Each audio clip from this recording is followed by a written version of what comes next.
Hello friends, welcome to Vikram Jha YouTube channel of maths classes and yoga classes. So this is NCERT Maths class 8 exercise 2.2. We will start today question number from question number 10. So let us start the class 8 NCERT solution. NCERT Maths. So in this class 8, the chapter belongs from linear equation in one variable. So linear equation in one variable, this is chapter 2 exercise. Our exercise is obviously 2.2 and we will start today from question number 10. So let us discuss the question first of all. What is the question in front of you? The number of boys and girls in a class are in the ratio 7:5. Okay. So यहाँ पर एक ratio वाला सवाल आ गया है जिसमें हम लोग अक्सर बनाते रहते हैं कई चैप्टर्स में रेशियो वाला सवाल है क्वेश्चन नंबर 10 का. The number of boys is 8 more than the number of girls. What is the total class strength? Okay, so what are the ratios? उसको हम लोग पहले x के टर्म में मान लेंगे. तो बॉयज और गर्ल्स का रेशियो दिया हुआ है. दिया हुआ है कि बॉयज रेशियो गर्ल्स क्लास में क्या है, पहले इसको आप नोट करिए. तो बॉयज और गर्ल्स का रेशियो दिया हुआ है आपका 7:5. तो let number of boys be 7x और रेशियो में जो पहले लिखा होता है उसको पहले मानते हैं और जो बाद में लिखा हुआ गर्ल्स वो बाद में 5 लिखा हुआ है. And girls be 5x. मान लिया बॉयज की संख्या 7x है और गर्ल्स की संख्या कितनी है 5x है. प्यारे साथियों, अब इस सवाल में कुछ बचा नहीं है ज्यादा, जिसमें अब अकॉर्डिंग टू द क्वेश्चन कह रहा है द नंबर ऑफ बॉयज, जो नंबर ऑफ बॉयज 7x है वह कह रहा है इक्वल टू है the number of boys is 8 more than the number of girls. तो नंबर ऑफ गर्ल्स 5x था, उसमें 8 प्लस कर दीजिए.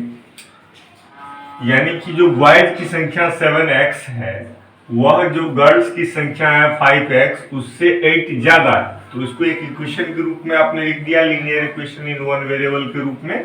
तो x की वैल्यू तो निकल जाएगी आराम से. तो वही तो सवाल होता है, 7x minus 5x equal to 8 और 2x इक्वल टू obviously 8. तो what is the x? That is 8/2, that is 4. x equal to आया 4 आपका.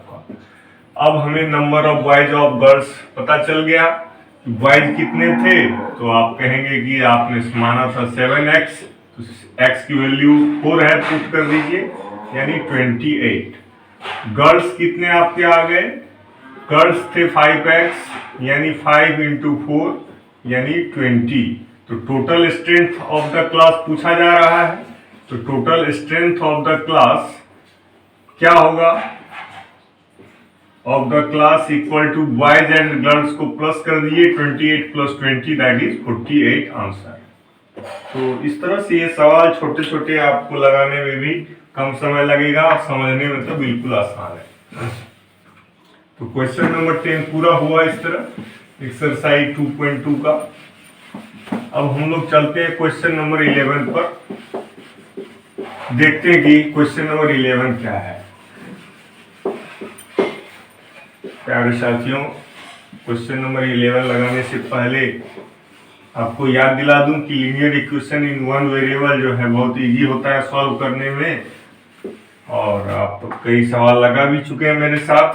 चलिए क्वेश्चन 11 भी बड़ा इजीली समझ जाइए. Bhaichung's father is 26 years younger than Bhaichung's grandfather and 29 years older than Bhaichung. The sum of the ages of all the three is 135 years. What is the age of each one of them? Okay. तो इसमें क्या है कि 3 लोग हैं, एक बैचुंग है, उसका फादर है, और उसका फादर जो है वह 26, बैचुंग का जो फादर है वह is 26 years younger than Bhaichung's grandfather.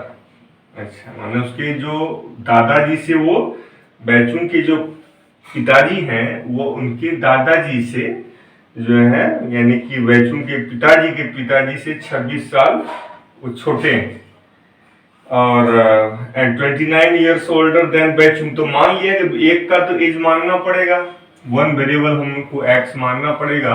तो मान लेते हैं कि लेट जो हमारा यहाँ पर BAICHUNG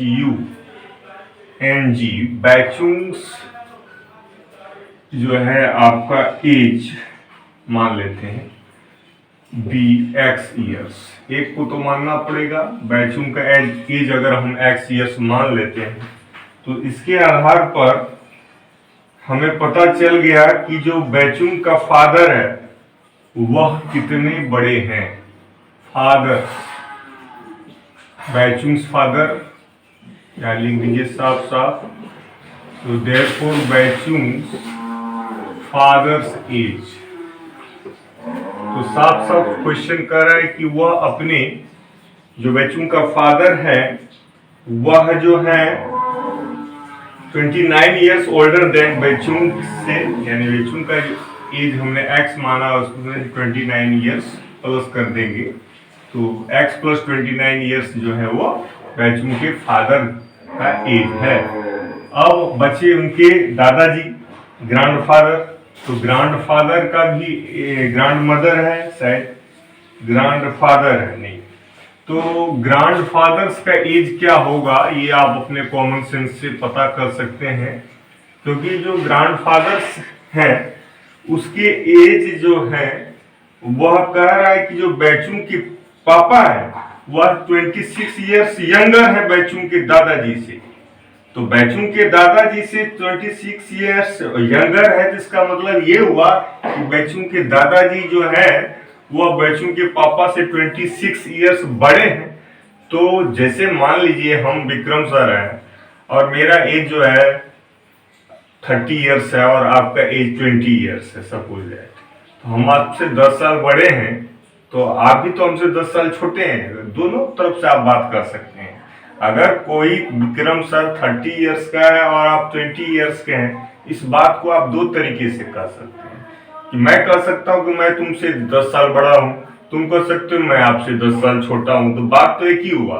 तो वही है कि बैचुंग के जो पिताजी हैं वह बैचुंग के दादाजी से या तो वो कह लीजिए कि 26 ईयर्स छोटे हैं या दादाजी उनसे 26 ईयर्स बड़े हैं।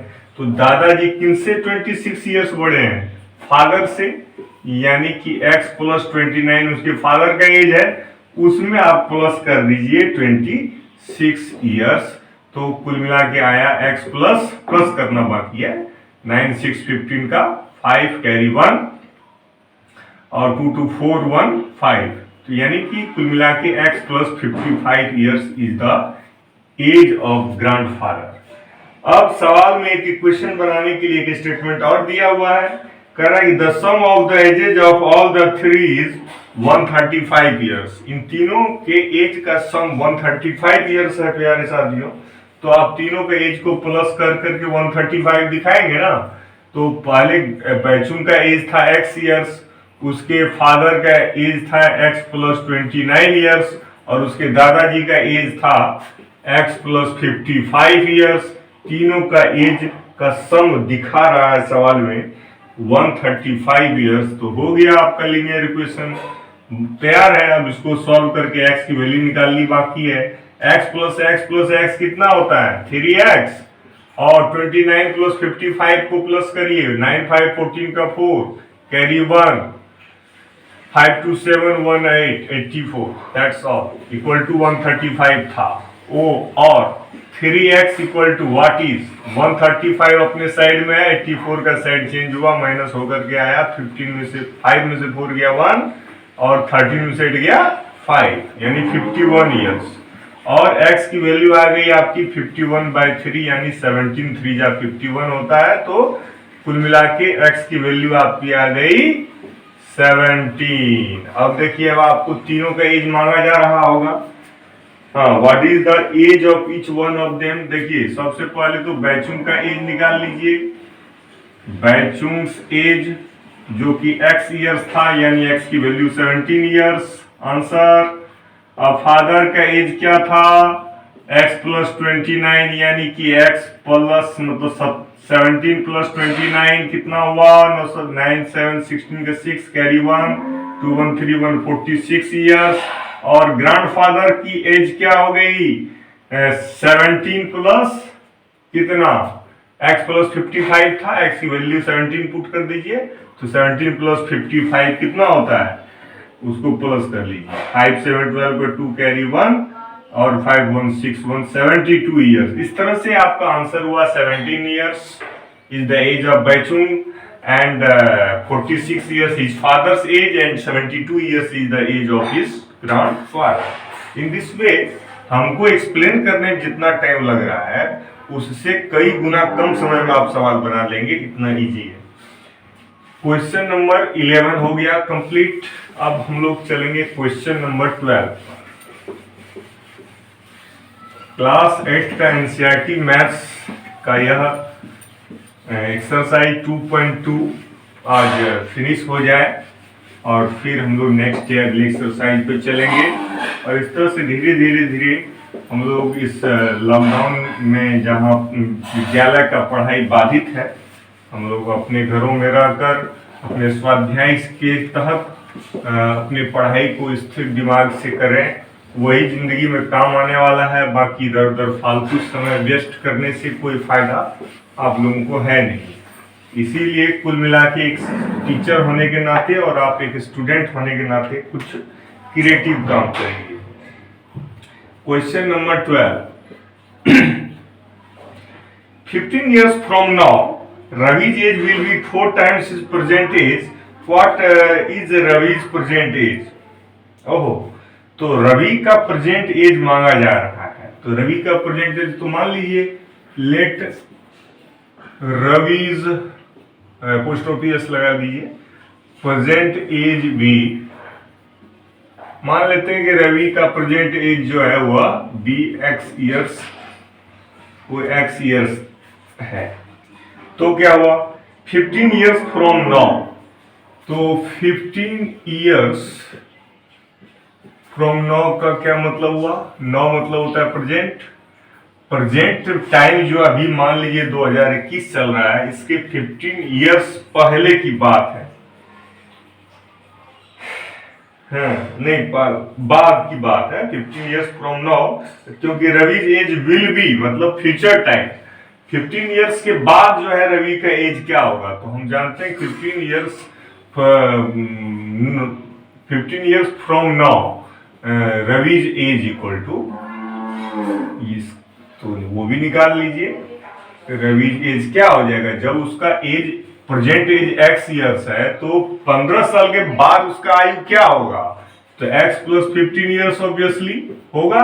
किसका, रवि का, क्योंकि हमने प्रेजेंट एज x में 15 प्लस कर देना है। तो कह रहा है कि जो 15 ईयर्स के बाद जो रवि का एज होगा, अब सवाल को देखिए क्वेश्चन कैसे बन रहा है, तो वो होगा x प्लस 15 ईयर्स।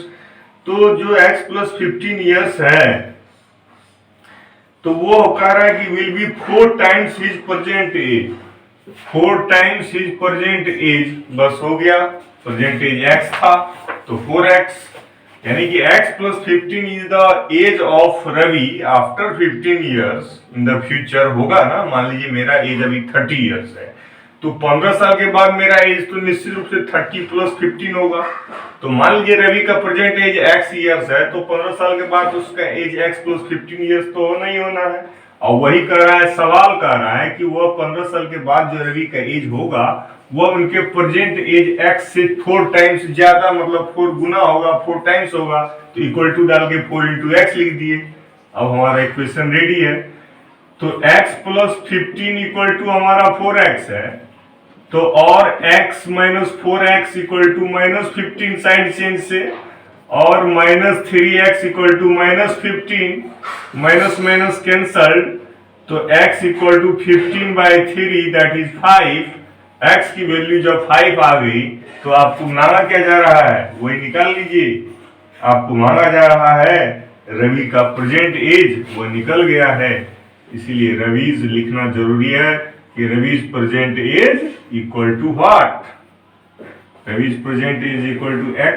x की वैल्यू आई थी 5 इयर्स, इसका मतलब है कि रवि का प्रेजेंट एज उस समय 5 इयर्स था, तब ये सवाल बताया गया आपको। और फिर क्वेश्चन नंबर 13 पे आ जाइए। बड़ा इजी क्वेश्चन है भाई साहब, मजा आ रहा होगा आपको सुनकर, समझने से ज्यादा तो खुद ही बना लेंगे। चलिए, लेकिन इतना तो है कि टीचर अगर बता रहा हो तो भी देखना चाहिए, जो समझ में आ जाए। जिसको नहीं आता उसके लिए तो कठिन ही हो जाता है शुरू में भी। तो इसीलिए टीचर का काम होता है कि अगर आपने बुक पकड़ लिया और शुरू कर दिया बनाना, तो उसको फिर आप छोड़िए मत बीच रास्ते में। अगर आपने किसी विद्यालय में मान लीजिए आप पढ़ा रहे हैं और आप एक अच्छे टीचर बन गए हैं और उस विद्यालय के सारे बच्चे आपसे सेट हैं, और आप क्या करेंगे, विद्यालय छोड़ करके दूसरा विद्यालय ज्वाइन कर लेंगे।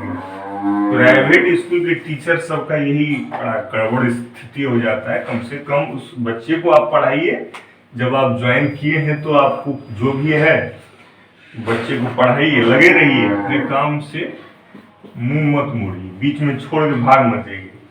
Question number 30। A rational number is such that when you multiply it by 5/2 and add 2/3 to the product, you get -7/12. What is the number? तो let the number be x। ये तो हम लोगों की आदत हो गई है कि रेशनल नंबर, यहाँ पर लेट द नंबर, जो नंबर हमसे मांगा जा रहा है मान लेते हैं कि वह x है, मान्य किया जा रहा है। और rational number is such that, ये रेशनल नंबर है, ये जो x है वो क्या है, वो इस तरह से है, such that when you multiply it by 5/2। अब x को जब आप 5/2 से मल्टीप्लाई करोगे and add 2/3 to the product, अब ये प्रोडक्ट में आपको ऐड कर दोगे 2/3 को, तो कह रहा है कि यू विल गेट, तो आपको प्राप्त क्या होगा, -7/12। तो इक्वल टू डाल के -7/12 लिख दो, आपका इक्वेशन बन गया और आपका answer what is the number x भी आ जाएगा। तो अब इसको सॉल्व करने में देर मत करिए, 5x/2 तो ये है ही, और लिखते जाइएगा। और देखिए इक्वल टू डाल के -7/12 अपने साइड में है, प्लस 2/3 का साइड चेंज हुआ, -2/3 हुआ, दोनों को प्लस करिएगा तो 12, 3 का एलसीएम 12, 12 1 जा 12, 1 -7 और -3 4 जा 12, 4 2 जा 8, यानी कुल मिला के देखिए तो 5x/2 इक्वल टू आया -15/12। अब क्रॉस आप मल्टीप्लाई करने जानते होंगे, तो 12 5 जा क्रॉस मल्टीप्लाई, 12 5 जा 60x और इधर आपका हो गया -30, तो x बराबर हो गया -30/60 और 31 जा 30, 32 जा 60, -1/2। x की वैल्यू आ गई, यानी कि वो नंबर क्या था, so therefore the number be, जो हमको नंबर माने थे x, वो आ गया आपका -1/2, दैट इज करेक्ट आंसर। देखिए सवाल को सीरियस से पहले पढ़िए क्वेश्चन, और जब क्वेश्चन समझ में आ जाए ना तो उसका आंसर बनाने में आपको फिर टाइम नहीं लगेगा, क्योंकि यह linear equation in one variable है, जो कि सबसे इजी चैप्टर है क्लास 8 में। अगर देखा जाए तो इस सवाल को लगाते समय आपको बस क्वेश्चन को तो समझना है और लगा देना है, कुछ सोचना नहीं जाता, सोचनेंगे तो और भयंकर बन जाएगा। छोटी छोटी बातें कभी कभी बड़ी भयंकर बन जाती है बच्चों के सामने। तो मैं एडवाइस देता हूँ कि बच्चों को सवाल पहले एक बार पढ़ लेना चाहिए, उसके बाद बनाना शुरू कर देना चाहिए। अगर आपको आ रहा होगा तो बन ही जाएगा, नहीं आएगा तो छोड़ दीजिए, टीचर से कंसल्ट करिए, टीचर आपको बताएंगे। अच्छी बात है, कोई दिक्कत नहीं, बच्चे सब समझदार हैं। और लॉकडाउन ने तो उसको और ज्यादा समझदार बना दिया है। क्वेश्चन नंबर 14, ये क्या है भैया? Lakshmi is a cashier in a bank. Oh, अच्छी बात है। She has currency notes of denominations of ₹100 and ₹50 and ₹10। अच्छा अच्छा, मतलब उसके पास जो रुपये है वो किस किस नोट में है? 100 का कुछ नोट है, 50 का कुछ नोट है और 10 का कुछ नोट है। The ratio of the number of this notes is 2:3:5। यानी कि हम डायरेक्ट लिख लेते हैं कि लेट रुपीज कितने हैं, 100 के नोट्स कितने हैं, late the number of ₹100 notes. क्योंकि रेशियो में जो पहले लिखा है उसको आप भी पहले लिखिए।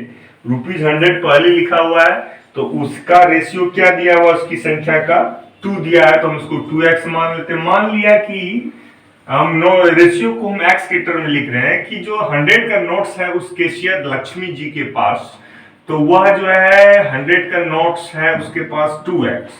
तो और कितने 100 के नोट्स हो गए 2x, और 50 के नोट्स कितने हो गए? ₹50 के कितने नोट्स हैं लक्ष्मी जी के पास? तो रेशियो के हिसाब से 3x है वो। और एक और नोट था ना उनके पास 10 का, तो ₹10 का नोट्स जो है उनके पास कितने हैं? तो रेशियो के हिसाब से वो है 5x। तो चलिए वो भी हो गया 5x।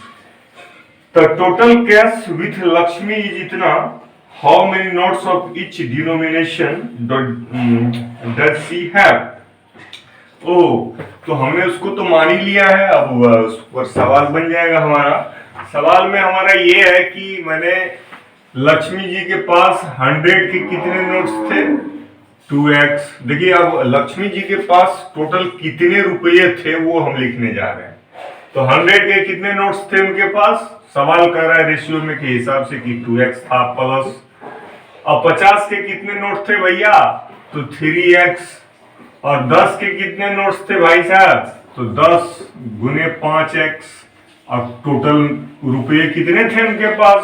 तो टोटल रुपये उनके पास था आई थिंक 4 लाख। 4 लाख रुपया उनके पास, 4 लाख था। तो इक्वल टू 4 लाख था। अब ये हम नहीं कर रहे हैं, सवाल कर रहा है। अब क्या है कि हम इसको सॉल्व करेंगे और x की वैल्यू जो आएगी उसके हिसाब से हम सारे नोट्स की संख्या यहाँ से 100 के नोट्स 2x हैं, 50 के नोट्स 3x हैं, 10 के नोट्स 5x हैं, x की वैल्यू पुट करके हम सारे तरह के 3 ही तरह के नोट्स हैं 100, 50 और 10 के नोट्स की संख्या मान रहा निकाल लेंगे। तो 100 2 जा 200x प्लस 53 जा 150x प्लस 10 5 जा 50x इक्वल टू 4 लाख। 2 3 5 0। अब इसमें सब में 10 कॉमन है कि नहीं? सब तीनों में 10 कॉमन है, तो 10 कॉमन ले लेंगे तो यहाँ 20x बच जाएगा, यहाँ पे 15x बच जाएगा और यहाँ पर 5x बच जाएगा और इक्वल टू यहाँ पे 4 लाख था। अब यहाँ का 10 जब मल्टीप्लाई में है इसमें डिवाइड हो जाएगा तो इसका क्या हो जाएगा? तो 20। अच्छा अब क्या आप करिए कि 20x plus 15x plus 5x को जोड़ लीजिए तो 40x होगा और उधर 4 लाख में 10 से डिवाइड दोगे तो 40,000 हो जाएगा। एक जीरो तो कट जाएगा ना? हाँ जी, 40,000 हो जाएगा। अब x की वैल्यू कितनी आ जाएगी? 40,000 बाय 40 कितना होता है? 40 बन जा 40 और 1000 आ गई, यानी x की वैल्यू हो गई 1000। अब आपको जो पूछा जा रहा है कि तीनों प्रकार के नोट्स जो डिनोमिनेशंस यानी खुले पैसे हैं, खुले रुपये हैं, वो कितने कितने हैं? तो 100 के कितने नोट्स हैं? ₹100 के कितने नोट्स हैं भाई साहब? 2x है, तो 2 into x की वैल्यू 1000 यानी 2000 नोट्स हैं आपके 100 के। अच्छा 50 के कितने नोट्स हैं आप लक्ष्मी जी के पास? तो 3x यानी 3 into x की वैल्यू 1000 यानी 3000 नोट्स।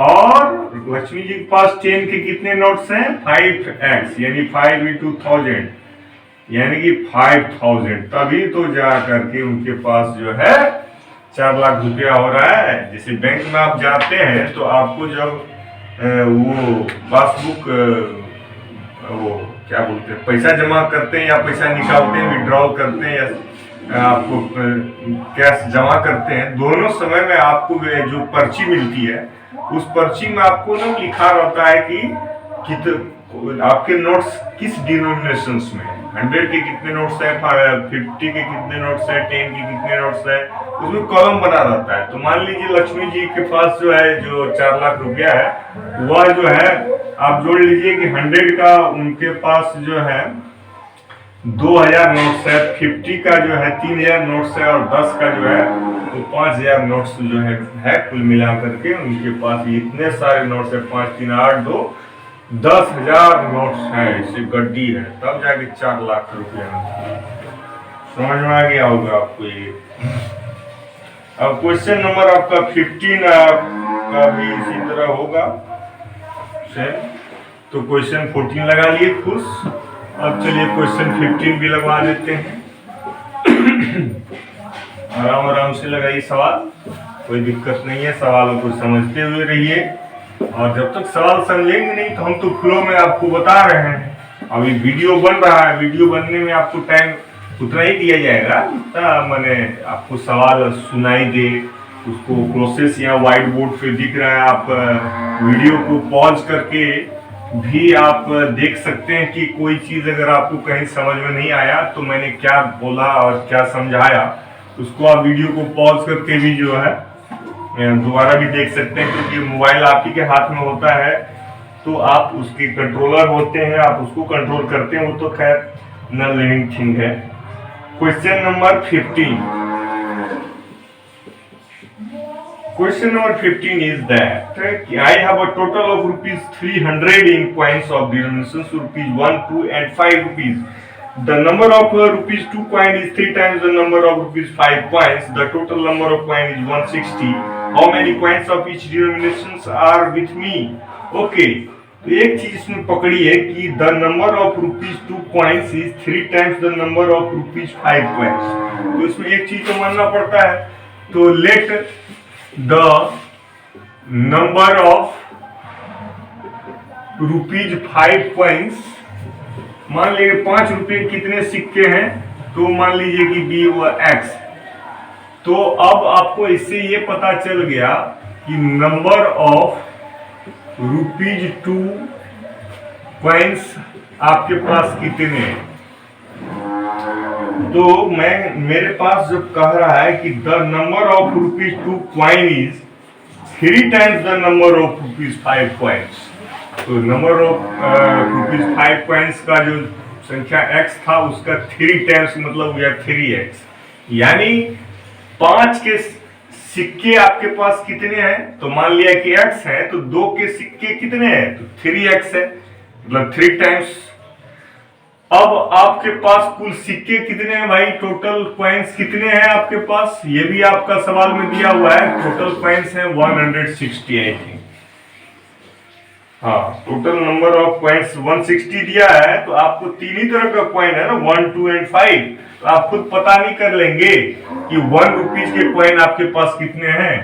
तो हम लोग लिखेंगे नंबर ऑफ रुपीज 1 कॉइन जो है, टोटल आपका कॉइन है 160, उसमें से आप माइनस कर दो जो 5 रुपीज के कॉइन्स थे x प्लस, और जो आपके पास 2 रुपीज के कॉइन्स थे 3x, दोनों को प्लस करके 160 में माइनस कर दो, तो मतलब आपको 160 जो टोटल नंबर ऑफ कॉइन्स है उसमें जो आपके 5 और 2 के कॉइन्स की टोटल संख्या माइनस कर दोगे, जो तीसरा कॉइन आएगा रुपीज 1 का ही आएगा, तो 160 माइनस 4x, ये आपका हो गया रुपीज 1 के कॉइन की संख्या। अब हमको क्या इक्वेशन बनाना है इसमें कि मेरे पास टोटल रुपये कितने हैं, I have a total of rupees 300। Okay, तो 300 रुपीज तो है, तो उसको हम इक्वेशन के रूप में लिखने जा रहे हैं। 300 रुपीज हमारे पास कैसे है, तो भैया 1 रुपीज के कितने कॉइन हैं, तो 160 माइनस 4x कॉइन्स हैं, और 2 रुपीज के कितने कॉइन्स हैं, तो 3x हैं। और 5 रुपीज के कितने कॉइन्स हैं? 5 रुपीज के तो बस x कॉइन्स था, टोटल को प्लस करके 300 रुपीज हमारे पास है। बन गया इक्वेशन। और फिर हमको x की वैल्यू निकल जाएगी, ये 1 को उड़ाइए, 1 से किसी को मल्टीप्लाई करिए ना करिए कोई फर्क नहीं है। अब आप इस ब्रैकेट को क्यों फालतू में रखे हुए थे? इस ब्रैकेट की कोई जरूरत नहीं। अब देखिए, अब आपको ये जो 160 है इसका साइड चेंज कर दीजिएगा, तो बचा यहाँ पर क्या और लिखिए जाए, -4x और ये प्लस 3 2 जा 6x और plus 5x, okay, equal to 300 minus 160, क्योंकि 160 आपका जो है साइड चेंज हुआ है। तो कुल मिला के आपका आ गया 10 में से 0 में से 0 गया 0 और 10 में से 6 गया 4 और 2 में से 1 गया 1, 140 हुआ। हाँ 140। तो आपका इधर कितना आया था? 6x और प्लस 5x होता है 11x और माइनस 4x। तो 11x minus 4x is 7x। 7x equal to 140। तो what is x? That is 20। x की वैल्यू 20 आ गई। तो आपको पूछा जा रहा है कि how many coins of each denominations are with me. तो मान लीजिए आपके पास ₹1 के कॉइन कितने थे? तो ₹1 के कॉइन थे आपके पास 160 माइनस 4x। तो x की वैल्यू पुट कर दीजिए, तो आपके पास आ गया 160 माइनस 80, दैट इज 80 कॉइन्स आपके पास 1 रुपीज के हैं। 2 रुपीज के कितने कॉइन्स हैं आपके? तो 2 रुपीज के आपके पास कॉइन थे 3x। तो 3 इंटू x की वैल्यू 20, दैट इज 60।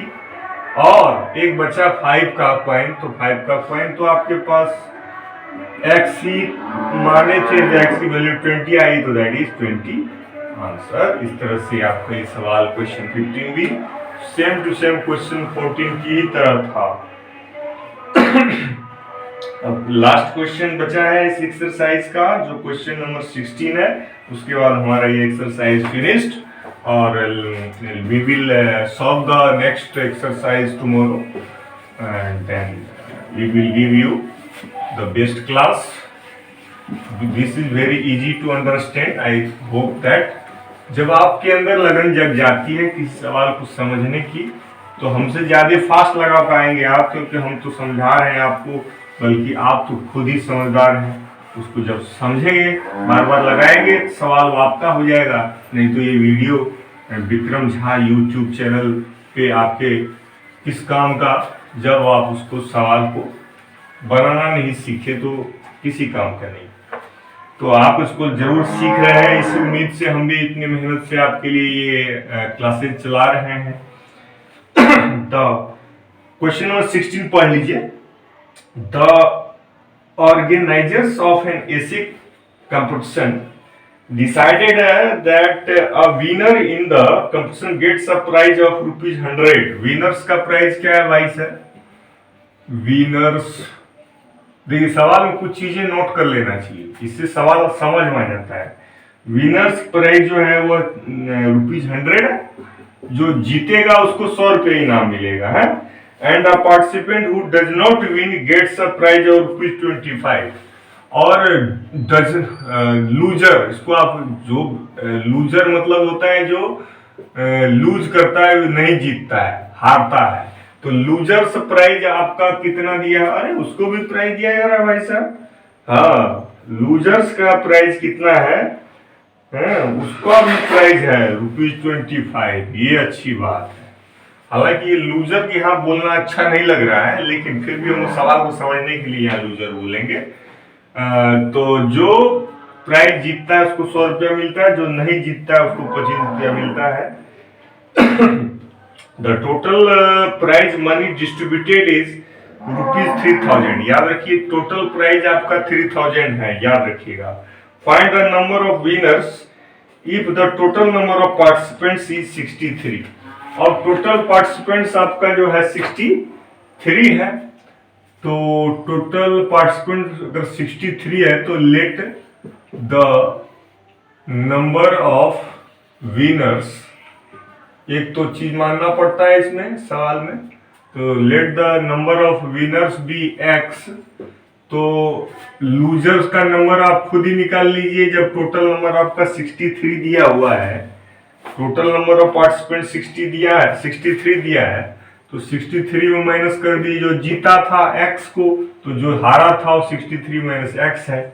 अब आपको देखिए कि कितना प्राइज डिस्ट्रीब्यूट हुआ है। तो 100 रुपया किसको दिया गया है, जितने लोग जीते थे यानी x लोगों को, प्लस 25 रुपीज किसको दिया गया है भाई साहब, जो लोग हारे थे उसकी संख्या क्या है 63 माइनस एक्स। तो टोटल मनी आपका कितना बटा है प्राइज का, ₹3000 इक्वल टू 3000 लिख दीजिए और x की वैल्यू आपकी आ जाएगी। और फिर आपको जो है find the number of winners x निकल आएगा। तो लीजिए इसको सॉल्व करिए। अब देखिए ये 100x है और प्लस अगर 25 को 63 से आप मल्टीप्लाई करते हैं, 63 इंटू 25, तो 5 3 जब 15, 5 कैरी 1, 5 6 जा 30, 31, 2 3 जा 6, 2 6 जा 12, 5 6 1 7, 3 2 5 1। तो मैंने 1575 आया और माइनस 25x आया इक्वल टू जो है 3000 था पहले से। अब देखिए 100x में से 25x गया तो 75x, और ऑब्वियसली 3000 अपने साइड में है और 1575 का साइड चेंज हुआ। तो आप 3000 में से अगर 1575 को माइनस कर दोगे तो क्या आएगा, 10 5 5 9 7 2 और 9 5 4 और फिर 2 में 1 1 1 4 2 5। आपका माइनस करके क्या आएगा 75x इक्वल टू 1425 आएगा, 1425 आया।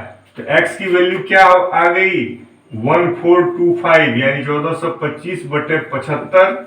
और इसको आप जब सिंप्लीफाई करेंगे तो 5 से करेंगे तो 5 1 जा 5 2 7 15 5 जा 75 होता है, 5 2 जा 10 4 5 8 जा 40 2 5 5 जा 25।